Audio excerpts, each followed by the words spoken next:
कि हम उन मुकदमों को 1 महीने में खत्म कर देंगे। 2007 तक के मुकदमे आज तक 10 साल में खत्म नहीं हुए, 1 महीने में कभी खत्म नहीं होंगे। ये मैं आपको चैलेंज कर रहा हूं। दूसरी बात, हर योजना की बात है, छात्रवृत्ति नहीं मिल रही है, 1% आरक्षण था वो भी खत्म हो गया है। सरकार फिर दोबारा आपको एक लॉलीपॉप देने की तैयारी कर रही है। और साहब, हम इसलिए आपसे निवेदन कर रहे हैं कि सरकार आपको कहीं कहीं धोखा करती है, आपके साथ आपको गुमराह करती है सरकार, और हमारे लीडर को समाज में कमजोर करने का काम करती है सरकार। सरकार हमारे समाज के राजनीतिक लोगों को आगे बढ़ाने का काम करती है सरकार चाहे कोई भी हो। लेकिन एक सामाजिक लीडर को समाज की नजरों के सामने कमजोर करने का तरीका जो सरकार ने पिछले 10 साल से अपनाया है, वो ये अपनाया है कि आपके साथ लिखित समझौते करके भी सरकार मुकर जाती है। मैं मानता हूं कि आपका इसमें कोई दोष नहीं है, लेकिन फिर भी आपको समाज को आवाज देनी होगी। समाज आपके साथ है। आप ये मत सोचो जिस तरीके से आपको राजनीतिक लोग या कोई भी आदमी ये कहे कि नहीं साहब आपके साथ समाज नहीं है। समाज बिल्कुल आपके साथ है, युवा वर्ग बिल्कुल तैयार है। क्योंकि मैं आपको बात बताऊं कर्नल साहब, आपने जो जिन कर्मचारियों की लिस्ट बनाई कि हमें आरक्षण से इतने मिले, ये ज्यादातर कर्मचारी लेक्चररों को छोड़ के मात्र 1% आरक्षण की देन है। वो भी 1% आरक्षण आज हमारा खत्म हो गया है। दूसरी बात, सरकार ने पूरी 5 साल निकाल ली। 5 साल निकालने के बाद सरकार का अंतिम पड़ाव चल रहा है और सरकारी नौकरियां सरकार निकालने वाली है। जब हमारी सरकारी नौकरियां चली जाएंगी, हमारे डॉक्टरों का मानी हर क्षेत्र में, मेडिकल, आईटी, प्रत्येक एजुकेशन के क्षेत्र में हमारे एडमिशन डेट ही निकल जाएंगी। आखिर हम इस आरक्षण का करेंगे क्या? क्यों सरकार हमें गुमराह कर रही है? मुझे तो विश्वास इसलिए नहीं होता क्योंकि पिछले जितने भी इन लोगों ने देखे हैं, हमारे साथ सरकारों ने धोखा किया। कर्नल साहब, आपको कमजोर करने का काम किया है, लेकिन आप कमजोर नहीं है। इस समाज का 55 लाख गुर्जर आज भी आपकी आवाज पर एक दिन में सड़कों पर आने के लिए तैयार है, क्योंकि वो आपके लिए नहीं, वो हमारे हक के लिए आ रहे हैं। आप कमजोर मत होइए। आप सरकारों से किस बात पर कमजोर होना चाहते हो? आप किसी चीज से आप कम नहीं हो, लेकिन आप सरकार के सामने हमारी ये बात रखो, हमारी नौकरियां नहीं निकलनी चाहिए। कर्नल साहब, मैं आपको निवेदन करना चाहूं, अभी हमारे बीच में 2nd ग्रेड की भर्तियां हुई। हमारे ज्यादातर आज हमारे पास इतनी सी एजुकेशन है कि हम मास्टर बन सकते हैं। जब हमें मास्टरों में ही हमारा हक नहीं बनेगा, हमारी इतनी एजुकेशन नहीं है कि आज हम ज्यादा हाई फाई बन सकते हैं। लेवल एक एवरेज बात कह रहा हूं। तो जब हमें छोटी छोटी नौकरियों से अगर ये महरूम कर देंगे तो हम करेंगे क्या इस आरक्षण का? हमें जिस तरीके से साहब कह रहे थे हमारे बूथ में एमएलए साहब कि बिल्कुल पढ़े लिखे लोगों को जब तक पढ़ाई कर रहे राजनीति में नहीं आना चाहिए। हम आपका सम्मान करते हैं। हमें राजनेता, मैं खुद कहता हूँ हमें गुर्जरों को राजनेताओं की जरूरत नहीं है, हमें सिर्फ आरक्षण की जरूरत है। हमें कोई एमएलए सांसद की जरूरत नहीं है। जो है वो बहुत है, हम उन्हीं को वोट दे देंगे। इसलिए कर्नल साहब, मैं निवेदन करना चाहूंगा कि आप तुरंत प्रभाव से जब तक सरकारी नौकरियां नहीं निकलनी चाहिए, जब तक गुर्जरों को उनका हक नहीं मिले। सरकार दोबारा से वही 21% प्लस 5 की बात कर रही है। मैं कह रहा हूं वही 50 से ऊपर जाएगा। आप 50 के अंदर मांग रहे हो, फिर सरकार अटकाएगी। अगली साल पर तुरंत, जब तक मैं आपको चैलेंज कर रहा हूं, दावा कर रहा हूं कर्नल साहब, जब अगली वर्षी हमारी शहीदों की आएगी, वो मई जब दोबारा आएगी, उससे पहले राजस्थान सरकार आचार संहिता लागू कर देगी और हम कुछ नहीं कर पाएंगे और गुर्जर बैठे के बैठे रह जाएंगे। और कर्नल साहब, फिर यही सरकारें ये कहेंगी कि तुम्हारे नेता बाहर पकड़ने के लिए आते थे, हमने तो उनसे कहा था, आप क्यों चुप बैठे थे गुर्जरों? मैं कर्नल साहब से इसलिए निवेदन कर रहा हूं कि सरकारें आपको समाज की नजरों में आपको कमजोर करना चाहती है। आप कमजोर मत होइए, आप हुंकार भरिए। आपके पास वक्त है, केंद्र सरकार के पास में इसका ओबीसी का जो आयोग बन रहा है, मैंने उस दिन भी आपको पीपल खेड़े पर अवगत करवाया था कि राजस्थान के अंदर आज तक अभी तक कोई भी ऐसा नेता नहीं पहुंचा, कोई राजनेता, कोई व्यक्ति नहीं पहुंचा केंद्र में जाकर के कि गुर्जर किस वर्ग में आते, घुमंतु वर्ग में आते, किस में आते, उस आयोग में सिफारिश करने के लिए नहीं भेजा। आखिरकार ये गुर्जर नेता राजनीति कर क्यों रहे? मुझे तो इस बात का दुख होता है। क्यों नेता, क्यों एमपी, क्यों सांसद है? मैंने आपके सामने उस दिन भी कहा था, सुखबीर सिंह जौनपुरिया सांसद से भी कहा था कि आखिरकार तुम सांसद हो, क्या गुर्जर आज भी इतना पिछड़ा हुआ गुर्जर है जो बैठा बैठा सुन लेता भाषणों को? नहीं, इन्होंने सिफारिश तक नहीं भेजी। खुद जब कर्नल साहब के संज्ञान में बात आई, इन्होंने तुरंत उन वकीलों को कहा वो सिफारिश भिजवाई।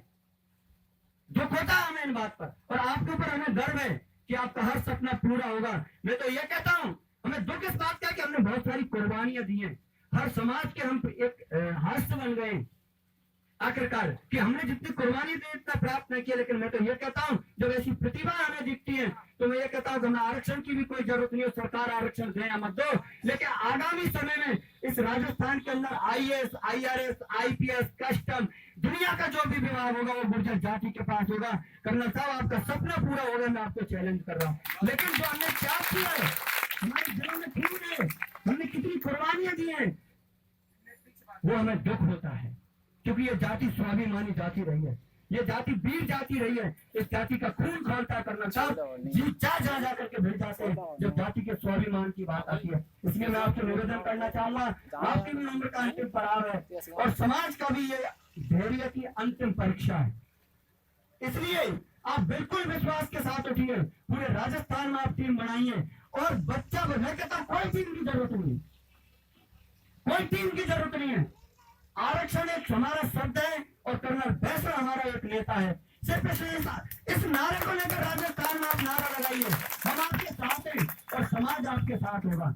बस मैं इतना ही कहूंगा कर्नल साहब, ये बहुत बड़ी पीड़ा है, बरसों तक हमें समाज बोलने नहीं देगा इस युवा वर्ग को।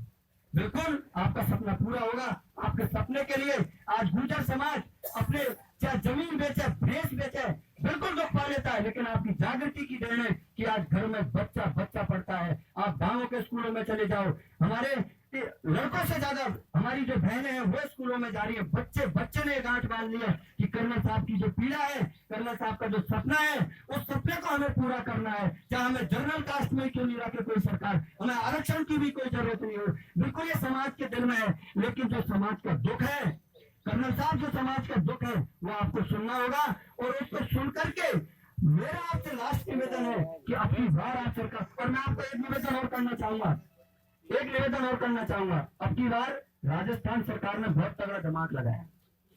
पहले क्या होता था, सचिवालय में एक बार मीटिंग होती थी, हर आदमी बात करता था। अब की बार उन्होंने छोटी छोटी कमेटियां बना दी है कर्नल साहब कि देवनारायण योजना के लिए ये कमेटी, ये आदमी इन लोगों से बात करेंगे, फलाने लोगों के लिए ये कमेटी। अब आपको वार्ता करने के लिए भी उन्होंने वक्त नहीं छोड़ा है और ये वक्त हमारे पास, मैं तो मानता हूँ ज्यादा से ज्यादा 1 महीने का वक्त होगा। जब केंद्र सरकार के हाथ में आरक्षण की लगाम चली जाएगी, राज्य सरकार कुछ नहीं कर पाएगी और हम भी कुछ नहीं कर पाएंगे। इसलिए कर्नल साहब निवेदन रही है, बहुत ज्यादा बोला, माफी चाहता हूँ, आपने धैर्य से सुना, उसके लिए मैं आप सबका बहुत बहुत आभारी हूँ। राम राम।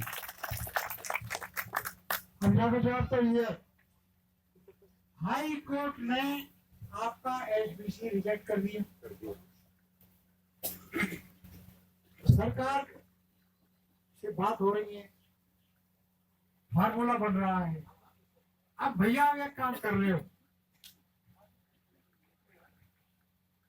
आंदोलन के लिए तो तैयार रहना, लेकिन मैं आंदोलन में वो गलती नहीं कर सकता जो मैंने पहले की है। मैं एक जिम्मेदार लीडर हूं, मैं आंदोलन को अपने तरीके से करूंगा। यदि कोई संतुष्ट नहीं है तो उसका स्वागत है, वो आगे आए, हम उसकी मदद करेंगे। फिर भी मिलेंगे कम और अगली साल मिलेंगे 80% से मिलेंगे। और आखिर में आपसे वही बात कहना चाहता हूँ, work hard, there is no substitute for hard work. कठिन परिश्रम का कोई विकल्प नहीं है, तो ध्यान रखना। और अंत में तो यही कहूँगा, ladies and gentleman, join us. We'll give you progress, prosperity, happiness, and above all, a dignified life. Thank you very much. Bye-bye.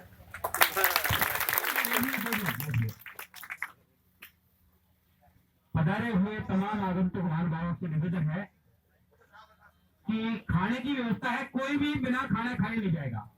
एक बार मैं आप सबकी तरफ से जो मैनेजमेंट कमेटी है उसके लिए धन्यवाद देता हूं, जिन्होंने ऐसा प्यारा सा कार्यक्रम, बहुत अच्छा शानदार ये जो आयोजन किया है। मैं आप सबकी तरफ से इस परिवार को धन्यवाद देता हूं कि आपने इतना सुंदर कार्यक्रम का आयोजन किया, और मैं ईश्वर से दुआ करता हूं कि इसी तरह से आप ऐसे कार्यक्रम का आयोजन करते रहें, समाज में एक नई चेतना का संचार करते रहें। बहुत बहुत धन्यवाद। राम राम साहब, सभी खाना खाओ साहब।